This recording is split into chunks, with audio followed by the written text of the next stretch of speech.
At 13:58 on the afternoon of October 6, 1973, the silence of Yom Kippur was broken, the holiest day in the Jewish calendar. A day when Israeli radio broadcasts stopped, roads emptied, and even secular Israelis observed a national quiet. Then, almost simultaneously, on two fronts separated by hundreds of kilometers, the quiet ended. On the eastern bank of the Suez Canal, Egyptian artillery opened fire along a front stretching nearly 200 kilometers. More than 2,000 guns fired at once in one of the most concentrated artillery barrages since the Second World War. Under that curtain of fire, Egyptian combat engineers moved water cannons to the canal's edge. High-pressure pumps designed to collapse the sand ramparts of the Israeli Bar-Lev line into the water in hours, not days. Behind the engineers, assault infantry and rubber dinghies began crossing the 100-meter width of the canal. Bridging units moved forward in sequenced waves. An entire army was crossing a major water obstacle in broad daylight, in coordinated phases, against a defender that was supposed to be impossible to surprise. At the same time, on the Golan Heights in the northeast, Syrian armored formations crossed the ceasefire line. More than 1,400 tanks, organized in 3 divisional thrusts, drove toward Israeli defensive positions. At the point of attack, the Israeli defenders were outnumbered in armor by approximately 7-1. Syrian artillery struck Israeli observation posts, command positions, and rear area logistics. Air defense missiles fired at Israeli aircraft responding to the breakthrough. The Golan Plateau, strategically critical because it overlooks northern Israel directly, was under assault by the largest armored force Syria had ever assembled. In Tel Aviv, in Jerusalem, and in forward command posts, Israeli officers were receiving reports that were fragmented, contradictory, and overwhelming. The reserves had not been fully called up. The Air Force was only partially prepared. Forward defensive positions were asking for support that could not reach them in time. The concept that had governed Israeli military planning for 6 years was collapsing in real time. The belief that strategic warning would always come early enough. The belief that mobilization would happen before the attack. The belief that the enemy would not move until Israel was ready to see it. This is the story of how that collapse happened. And how, from the edge of strategic defeat, Israel rebuilt its military response in one of the most consequential operational recoveries in modern warfare. This is the command structure. Let's break it down. The Yom Kippur War cannot be understood without first understanding what the 1967 Six-Day War created. Not only territory, assumptions. In June 1967, Israel launched a preemptive strike against Egyptian, Jordanian, and Syrian forces that it assessed were preparing to attack. In 6 days of fighting, Israel destroyed the Egyptian Air Force on the ground in the opening hours, defeated Egyptian armored forces in the Sinai, captured the West Bank from Jordan, and seized the Golan Heights from Syria. The territorial gains were enormous. Israel now controlled the Sinai Peninsula all the way to the Suez Canal and tripling its strategic depth on the southwestern front. It controlled the Golan Heights, removing Syrian artillery from its commanding position over northern Israel. It controlled the West Bank, pushing its eastern border to the Jordan River. The military performance was stunning.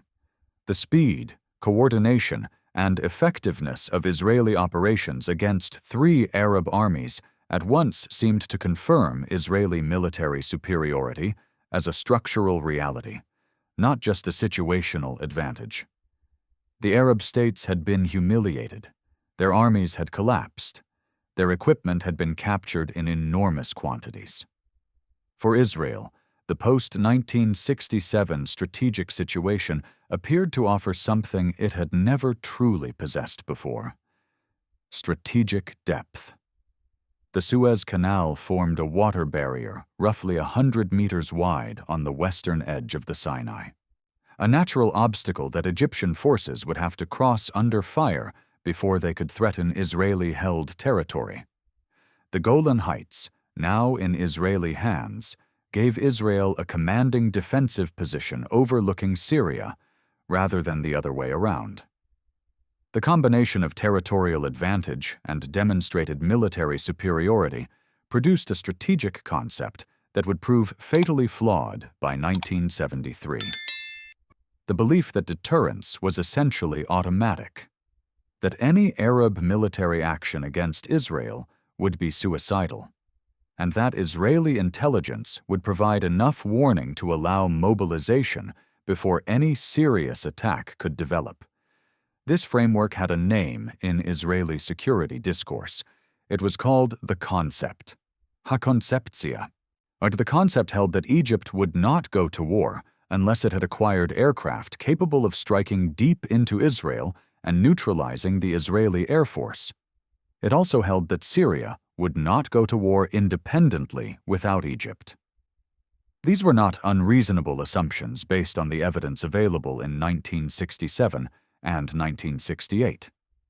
They became dangerous when they stopped being assumptions, when they became axioms, when the intelligence community began fitting evidence to the concept instead of testing the concept against evidence. On the Egyptian side, the aftermath of 1967 was a national trauma.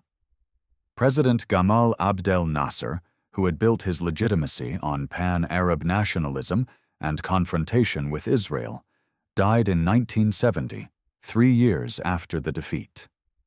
His successor, Anwar Sadat, inherited a humiliated country, a demoralized army, and a political situation in which the continued Israeli occupation of the Sinai was intolerable both strategically and symbolically.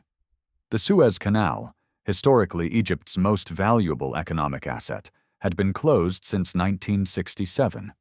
Egypt had been cut off from canal toll revenue, and the canal zone had become a fortified dead zone on both sides. Sadat's strategic calculation was not that Egypt could defeat Israel militarily. He was too clear-eyed for that illusion. His calculation was that Egypt could use a military offensive to change the political situation, to prove that the status quo was not stable, to impose enough cost on Israel and its American patron to force diplomatic engagement, and to recover Egyptian honor in a way that would make negotiation politically possible. For Sadat, the war was a political instrument, not a military end state. Its goal was not the destruction of Israel. Its goal was the destruction of the Israeli assumption that nothing needed to change. That distinction shaped the operation. The Egyptian plan, Operation Badr, was not designed for maximum territorial conquest. It was designed for maximum political and psychological impact with manageable military risk. Cross the Suez Canal. Seize a strip of Sinai territory. Hold that territory against Israeli counterattack, and do it under the protection of air defense systems that would limit Israeli air power. Not an advance to Tel Aviv, a limited offensive with specific political aims. Syria's strategic situation was different, but complementary. President Hafez al-Assad wanted to recover the Golan Heights, which Syria had lost in 1967.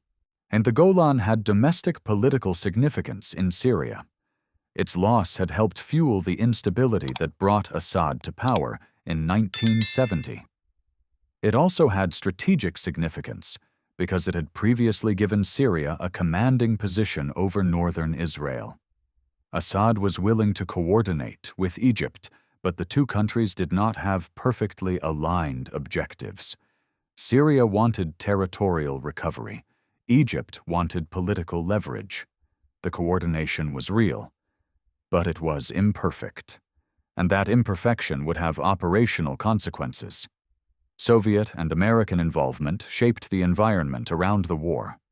The Soviet Union had been Egypt's primary arms supplier since the 1950s and had provided Syria with extensive equipment and advisory support.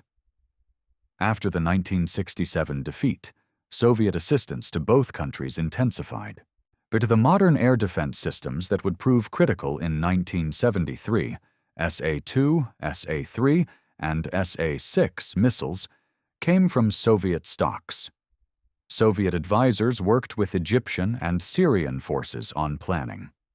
The extent of Soviet foreknowledge of the October offensive remains debated. But Soviet equipment and doctrine shaped both armies profoundly. The United States was Israel's primary strategic patron. It provided military equipment and political support. American supplied F-4 Phantoms and A-4 Skyhawks formed the backbone of Israeli air power. American political backing at the United Nations and through diplomatic channels was a constant feature of Israel's strategic environment. But the American relationship also created constraints. Israeli leaders were sensitive to the possibility that a preemptive strike might cost them American support, or that constraint would directly shape the decision not to preempt in 1973. The Israeli Defense Forces in 1973 were built around a small professional standing army and a large reserve system. Israel's population was roughly 3 million people. A massive standing army was economically and demographically unsustainable, so Israel's combat power lived in its reserves. The standing army held forward defensive positions and maintained a limited number of regular armored and infantry units. The Air Force was mostly professional. Its combat pilots were full-time military personnel. But the armored divisions that would fight the main battles of the Yom Kippur War were reserve formations. They depended on mobilization orders being issued in time. Reservists had to report to their units, draw equipment, and deploy to the front. So the IDF General Staff was led in 1973 by Lieutenant General David Elazar, known as Dado. Elazar was an experienced combat officer with a strong operational background. He would become one of the central figures in the crisis management of the opening days, and one of the individuals whose career would be most directly affected by the intelligence failure. The Israeli Armored Corps was the dominant ground combat arm. Israeli armor doctrine, heavily influenced by the 1967 war, emphasized the offensive use of tank formations with limited infantry support. That doctrine would prove costly in 1973, especially against Egyptian infantry equipped with anti-tank guided missiles. The Israeli Air Force under General Benjamin Peled was considered one of the finest tactical air forces in the world. Its pilots were exceptionally trained. Its aircraft were modern American designs. But the Air Force's planning was shaped by an assumption from 1967, that the opening phase of any future war would involve the same kind of air superiority mission that had devastated the Arab air forces in the Six-Day War. That assumption did not account for the transformation of the Arab air defense environment by Soviet missile systems. The Israeli intelligence community, in 1973, was built around two primary organizations: military intelligence, Amman, headed by General Eli Zera, and Mossad, the external intelligence service headed by Zvi Zamir. Amman was responsible for national intelligence assessments, the formal picture of enemy capabilities and intentions that informed military planning. The relationship between Amman's assessments and the General Staff's operational decisions is the central institutional story of the intelligence failure. The Egyptian force assembled for Operation Badr was the most carefully planned and thoroughly prepared offensive Egypt had ever mounted. Under Chief of Staff General Saad el-Shazli and War Minister General Ahmed Ismail, the Egyptian military had spent 3 years since the 1970 War of Attrition ceasefire, planning, training, and equipping for the canal crossing. The Second Army under General Saad Mamoun held the northern sector of the Suez Front. The Third Army under General Abd al-Munim Wasil held the southern sector. Together, they commanded 5 infantry divisions for the initial crossing, supported by 2 armored divisions and 2 mechanized divisions that would follow and exploit the bridgeheads. The Egyptian operational concept was built around its own limitations. Egyptian commanders knew they could not achieve air superiority over the Sinai. They knew Israeli armor would likely defeat them in an open, mobile battle in the desert. So they changed the terms of the fight. They would use the envelope of Soviet-supplied surface-to-air missile batteries, SA-2s at long range, SA-3s at medium range, and especially mobile SA-6s, to create an air defense umbrella over the canal zone. Inside that umbrella, Egyptian infantry would cross the canal, establish bridgeheads, and use Soviet Sagar anti-tank missiles to defeat Israeli armored counterattacks. The plan was not to confront Israeli advantages directly, but it was to neutralize them. The Syrian force assembled for the Golan offensive was built around 3 armored and mechanized divisions, the 5th, 7th, and 9th divisions, supported by 2 independent armored brigades. In total, the Syrian assault force included approximately 1,400 tanks, against an Israeli defense built around approximately 180 tanks distributed among 2 armored brigades. Syrian planning aimed to break through the Israeli defensive line on the Golan Plateau and reach the Jordan River within 72 hours, before Israeli reserves could mobilize and deploy. The Syrian air defense system, also built around Soviet SAM batteries, was intended to limit Israeli air power over the Golan. The Syrian command structure was more centralized than Egypt's. General Yusuf Shakur served as chief of staff. They, with operational command of the Golan offensive, ultimately controlled from Damascus. That centralization created advantages in the opening coordination, but it also created rigidity when the battle evolved beyond the assumptions of the plan. Soviet military influence shaped both armies at the equipment, doctrine, and advisory level. The SA-6 gainful mobile surface-to-air missile system was the most consequential single-weapon system in the opening phase of the air war. Unlike the earlier SA-2 and SA-3 systems, the SA-6 was mobile. It used a different radar frequency band that Israeli electronic warfare systems were not initially calibrated to handle. And it could engage aircraft at the altitudes and speeds that Israeli tactical aircraft used for ground attack. In the opening days of the war, the SA-6 was genuinely effective.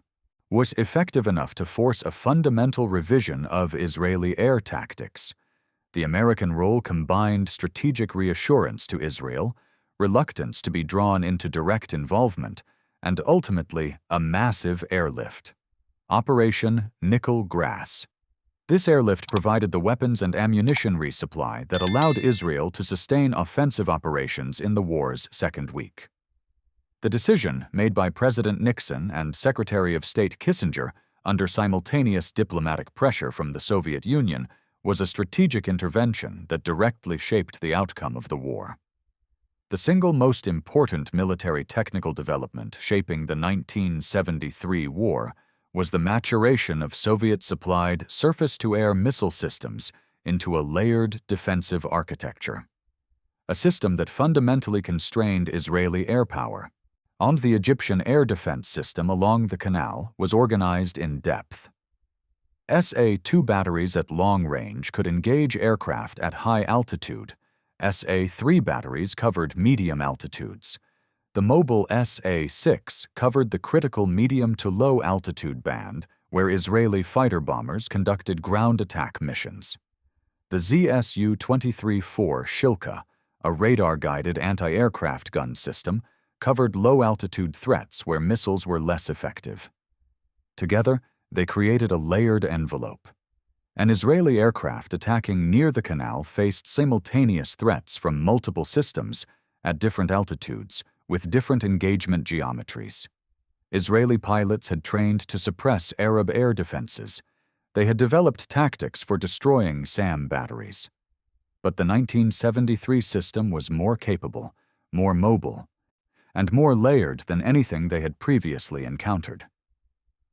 Jamming that had worked against older radar systems was initially ineffective against the SA-6. The high Israeli aircraft loss rate in the first days of the war was the direct result of this systems-level mismatch. Losses were high enough to threaten the operational air force before reserves and resupply could compensate. The second major military technical dynamic was the effectiveness of infantry anti-tank guided missiles, primarily the Soviet AT-3 Sagar. Israeli armored doctrine after 1967 had treated the tank as the dominant combat arm, capable of independent operations, often without close infantry support. In the open desert terrain of the Sinai, Israeli tanks had performed extremely well in 1967 against enemy armor and infantry without sophisticated anti-tank weapons. Yet the embedded assumption was that this dominance would continue. The Sagar changed the equation. It was a wire-guided anti-tank weapon operated by a single soldier or a two-man team. It could be carried by infantry, concealed in terrain, and launched at ranges up to 3 kilometers against tank crews who might not even see the threat. Egyptian infantry crossing the canal carried large numbers of Sagars. When Israeli armored units counterattacked the Egyptian bridgeheads on October 8th, they drove into a defensive system built around these missiles, reinforced by RPG-7s at closer range. The result was catastrophic. Israeli tank losses were severe. And the operational concept of using armor alone to repel the canal crossing was exposed as fundamentally flawed. The Egyptian crossing of the Suez Canal was also an engineering operation planned in extraordinary detail. The Bar-Lev Line, Israel's defensive system on the canal's eastern bank, included a sand rampart up to 20 meters high. It was designed to prevent tank crossings and force an attacker to negotiate a difficult obstacle under fire. Egyptian engineers solved the problem with high-pressure water cannons. Tests before the war established exactly how long it would take to wash gaps in specific soil types. The sandy composition of the Sinai bank had been studied. The water cannon solution was elegant, fast, and required no heavy equipment that would clearly reveal preparations to Israeli surveillance. Soviet-designed PMP pontoon bridging equipment could assemble vehicle-capable bridges in hours once gaps were opened. Where the sequence was rehearsed again and again. Infantry in rubber boats first, engineers opening gaps and establishing bridges, armor crossing in coordinated waves. The operation was executed with a precision that surprised even Israeli observers after the war. The Israeli reserve mobilization system was designed to turn a small standing army into a major combat force quickly. Every reservist had a defined unit assignment, a defined reporting location, and a defined equipment issue location. In theory, the fastest units could move from mobilization order to combat deployment in hours. The full operational force would take days. The vulnerability was not the mechanics of mobilization. It was the decision that came before it. Mobilization was politically and economically costly. Calling up reserves disrupted the entire Israeli economy. A false alarm would waste resources and could damage credibility for future alerts. That created structural pressure to delay mobilization until the threat indicators were unambiguous. In 1973, by the time they were unambiguous, the war had already begun. Israeli intelligence collection in 1973 was genuinely capable. Signals intelligence from Unit 8200, human intelligence assets, aerial reconnaissance, electronic monitoring systems, all of them provided large volumes of data about Egyptian and Syrian military activity. The failure was not collection, it was analysis and institutional culture. A man's assessment process was structured around the concept. Evidence that fit the concept was accepted too easily. Egyptian troop movements were interpreted as exercises. Preparations were read as routine. Evidence that challenged the concept was discounted, reinterpreted, or not escalated with enough urgency. The structural problem was the concentration of analytical authority. Ammon held a virtual monopoly on national intelligence assessment.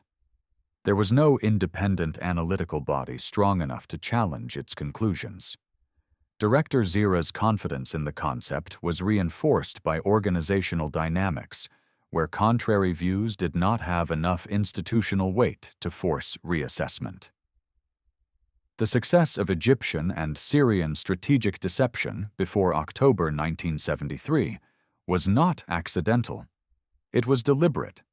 It exploited Israeli assumptions and the structural biases of the intelligence community. Egyptian military activities in the months before October included multiple large-scale exercises near the Suez Canal.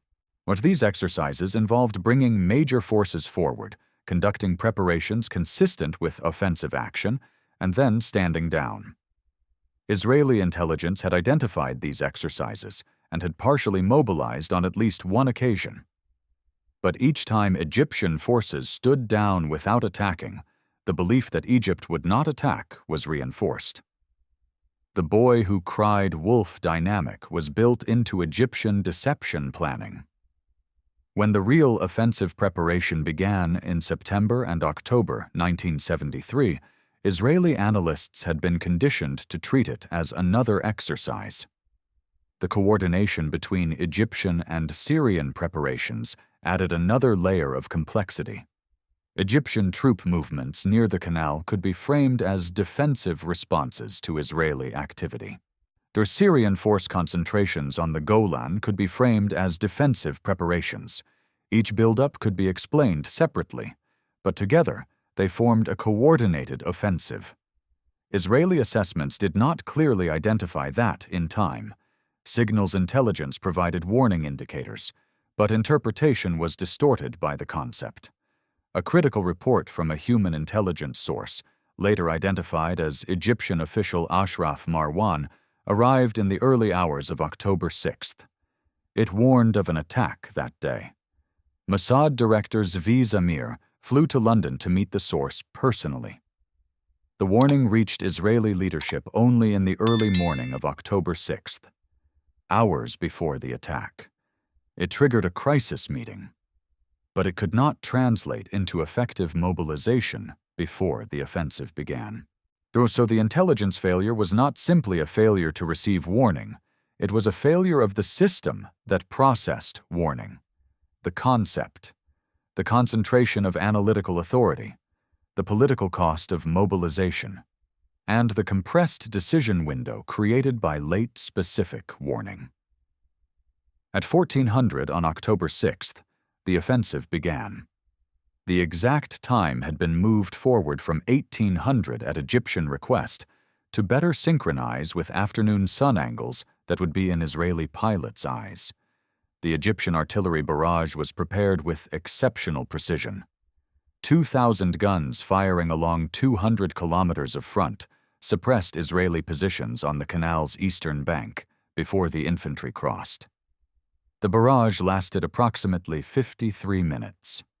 It was timed to match the engineering work needed to open the first assault lanes through the Bar Lev ramparts using water cannons. By 1730, Egyptian infantry had established bridgeheads on the eastern bank in multiple locations. The first tank bridge was operational by early evening. By midnight on October 6th, approximately 90,000 Egyptian soldiers had crossed the Suez Canal, along with nearly 1,000 tanks and significant artillery. The scale and speed of the crossing exceeded even optimistic Egyptian planning assumptions. On the Golan, the Syrian armored assault struck the Israeli defensive line at the same time. 2 Israeli armored brigades, the 7th Brigade in the northern sector and the Barak Brigade in the southern sector, faced the entire Syrian offensive. Where the 7th Brigade fought a desperate multi-day defensive battle in the northern sector. It became one of the most studied armored engagements in modern military history. A massively outnumbered Israeli force held defensive positions against repeated Syrian armored assaults through terrain exploitation, superior crew training, and extraordinary tactical improvisation. In the southern Golan, the Barak Brigade was effectively destroyed in the first day and night of fighting. Syrian armored columns broke through, drove toward the Jordan River crossing points, and by the morning of October 7th, had reached positions from which they could see the Sea of Galilee. The Syrian advance had nearly broken through to northern Israel. During the opening phase of the Israeli defensive crisis, combined physical military losses with command and communication failures that reinforced each other.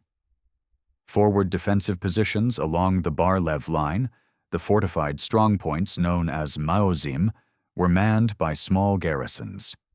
They had not been significantly reinforced in the hours before the attack. They were isolated by the Egyptian crossing, subjected to intense fire, and forced into impossible choices: hold positions that were becoming untenable, or withdraw under fire. Most were eventually forced to surrender or were evacuated under desperate conditions. The Israeli Air Force response to the Golan breakthrough was immediate and costly. Air missions over the Golan flew into the Syrian air defense envelope and suffered severe losses in the first hours. Those aircraft were being shot down at rates that could have exhausted the operational air force within days. That loss rate forced an emergency reassessment of Air Force employment. Suppression of Syrian SAM batteries became a priority. But initial tactics developed for older SAM systems were not effective against the SA-6 without modification. On the Sinai front, the immediate Israeli armored counterattacks on October 8th ran into the Egyptian anti-tank defensive system. They suffered catastrophic losses. The 190th Armored Brigade's assault against the Egyptian Second Army's bridgehead area resulted in the brigade effectively ceasing to exist as a coherent combat formation within hours. The tactical and operational command structure on the Sinai front went through rapid changes as the scale of the failure became clear. At IDF headquarters, the command picture during the first 48 hours was fragmented, contradictory, and overloaded. Reports from the front arrived late. They were incomplete, or they described local situations that had already changed by the time they reached higher headquarters. The reserve mobilization system was activated, but the time required to call up, equip, and deploy reserve formations meant that forward units were alone during the critical first period. Once activated, the Israeli mobilization system performed with considerable effectiveness. Reserve units were called up. They reported to equipment storage facilities. They drew vehicles and weapons, and they began moving toward the fronts within hours of mobilization orders. The organizational infrastructure of the reserve system, pre-positioned equipment, defined unit structures, and prior training made rapid deployment possible even under crisis conditions. The reserves mattered first on the Golan. That was where the strategic urgency was greatest. Reserve armored formations reinforced the thin Israeli defensive line and provided enough mass to stabilize the front before the Syrian advance reached the Jordan River crossings.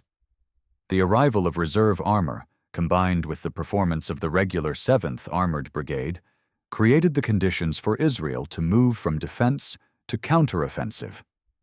On the Sinai front, stabilization was slower and more costly. Reserve formations arriving in Sinai faced an Egyptian army dug in with strong anti-tank defenses, protected by an air defense umbrella, and operating from terrain prepared for defensive battle. Immediate Israeli attacks against the bridgeheads were constrained by the lessons of October 8th. A different approach was needed. General Ariel Sharon, commanding a reserve armored division on the Sinai front, argued for a different operational concept, not a direct assault on the bridgeheads. Instead, exploit the gap between the Egyptian Second and Third Armies, cross the canal in the opposite direction, enter Egypt proper, destroy the SAM batteries from behind, and cut off the Third Army. This concept became Operation Gazelle. It was debated intensely for days before it was approved and executed. The Israeli counteroffensive on the Golan began on October 8th and 9th, as reserve formations arrived and the Syrian offensive lost momentum against the 7th Brigade's defensive position. By October 10th, more Israeli forces had restored the ceasefire line and were advancing into Syrian-held territory, driving toward Damascus. The advance into Syria created a new strategic dynamic. Syrian reserve formations counterattacked. Iraqi and Jordanian expeditionary forces arrived to support Syria. The fighting shifted from a desperate defense into a complex offensive operation against a mix of Syrian, Iraqi, and Jordanian forces. Israeli forces eventually halted roughly 40 kilometers from Damascus, close enough to place the Syrian capital under direct pressure. That pressure mattered in Damascus and in Moscow. On the Sinai front, Operation Gazelle was launched on the night of October 15th to 16th. Sharon's division found the gap between the Egyptian armies, reached the canal, and crossed to the western bank. The combat engineers established bridges despite intense fighting. Armored formations moved through the crossing and began destroying Egyptian SAM batteries from the rear. This was the first decisive military technical breakthrough against the air defense problem. Without SAM cover, Israeli air power could operate more effectively over Egyptian rear areas. The Third Army's supply lines were threatened. The Egyptian command, facing the possible encirclement of the Third Army, lost operational coherence in its response. Armored reserves that the original plan had kept west of the canal were committed prematurely and in uncoordinated attacks. Israeli armor repulsed them with significant losses. The Egyptian armored counterattacks on October 14th, before the Israeli canal crossing, were represented a departure from the original limited objectives plan. A departure made under political pressure from Cairo and Damascus, and it produced exactly the kind of open armored battle in Sinai that Egyptian doctrine had been designed to avoid. The air war shifted progressively in Israel's favor. Israeli pilots adapted tactics against the SA-6. American electronic warfare equipment began arriving, and the destruction of SAM batteries during the canal crossing operation opened corridors for air operations. By the second week, the Israeli Air Force was far more effective than it had been in the first. As the military balance shifted toward Israel in the second week, the superpower dimension became more active. The Soviet Union had already begun a major resupply airlift to Egypt and Syria. The United States, after initial hesitation, launched Operation Nickel Grass, a massive airlift of tanks, artillery, missiles, and ammunition to Israel. This allowed Israel to sustain offensive operations and replace equipment losses that might otherwise have constrained its options. The Soviet and American airlifts transformed the war. It was no longer only a regional military contest. It had become a direct superpower proxy competition, where each side's military position depended partly on the logistics pipeline from its patron. That added urgency to diplomacy. The ceasefire negotiations involved direct communication between Washington and Moscow at the highest levels. Kissinger traveled to Moscow to negotiate ceasefire terms. The United Nations Security Council passed Resolution 338, calling for a ceasefire in place on October 22nd. But Israeli forces on the Sinai front continued advancing after the ceasefire, completing the encirclement of the Egyptian Third Army. A second ceasefire was imposed. Soviet threats of unilateral intervention, including a Soviet airborne alert detected by American intelligence, prompted an American nuclear alert. DEFCON 3. It was a signal that the United States was willing to resist Soviet military intervention. the crisis was eventually resolved diplomatically. The Third Army's encirclement was frozen in place. Negotiations began over its supply and eventual disengagement. After the war, the Israeli government established the Agranat Commission of Inquiry to investigate the intelligence failure. The findings were far-reaching. General Eli Zira, the head of military intelligence, was forced to resign. So were senior intelligence officers. Chief of Staff David Elazar also eventually resigned, despite having argued for a larger preemptive mobilization in the critical hours before the attack. The structural changes that followed were significant. The concentration of analytical authority in Amman was recognized as a systemic vulnerability. The principle that intelligence assessments must be challenged by independent analytical capability was institutionalized. No single organization should hold a monopoly on national intelligence conclusions. The failure of the concept became a case study in the danger of allowing working hypotheses to become unexamined assumptions. The broader lesson was systemic, not individual. The failure was not simply that Zira was overconfident, or that one officer failed to escalate a warning. For the failure was distributed across an analytical system that had organized itself around an assumption and slowly lost the institutional ability to question it. The warning signals were there. The collection was adequate. The failure happened in the interpretation layer, and that layer failed because its culture, incentives, and analytical framework all pointed toward the same reassuring but incorrect conclusion. The tactical lessons of the Yom Kippur War were absorbed quickly by major military powers. The effectiveness of anti-tank guided missiles against tanks operating without close infantry support forced a reassessment of combined arms doctrine. The lesson was not that tanks were obsolete. They remained the dominant ground combat arm. But tanks operating without mutually supporting infantry, without suppression of enemy anti-tank positions, and without effective close air support, were severely vulnerable to a prepared anti-tank defense. Armor, infantry, and artillery had to operate as coordinated combined arms teams, each element protecting the others. That became a doctrinal priority in the IDF, in the U.S. Army's air-land battle doctrine, and in Soviet and Warsaw Pact armored doctrine. The performance of the Sagar missile was studied exhaustively. American planners preparing for a possible conventional war in Central Europe against Soviet and Warsaw Pact forces drew direct lessons from Sinai and the Golan. The development of the Bradley infantry fighting vehicle was partly a response to the anti-tank threat demonstrated in 1973. Or the performance of the SA-6 against Israeli aircraft produced an equally rapid reassessment of air defense suppression. Initial Israeli tactics, adapted from experience with earlier Soviet SAM systems, were inadequate against the SA-6's guidance frequencies and mobility. The adaptation required new jamming equipment, new attack profiles, and new coordination between strike aircraft and electronic warfare aircraft. It took days to develop under combat conditions, and weeks to fully implement. The lesson shaped U.S. Air Force and NATO planning for the suppression of Warsaw Pact air defenses in a potential European conflict. The Wild Weasel program, dedicated to suppressing enemy air defenses, was expanded and refined. Anti-radiation missiles capable of homing on radar emissions became a priority.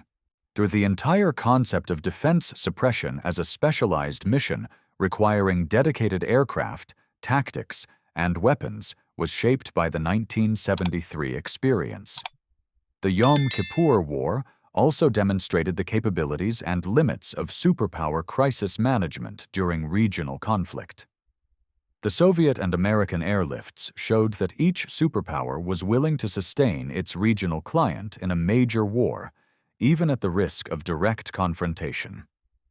The Soviet nuclear alert and the American DEFCON 3 response showed that regional wars could carry real risks of global escalation. The crisis management tools worked.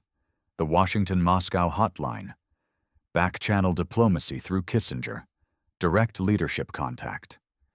But the margin was not comfortable. A scenario in which miscommunication, misperception, or escalation by a regional client triggered a superpower confrontation was real, and decision-makers on both sides knew it.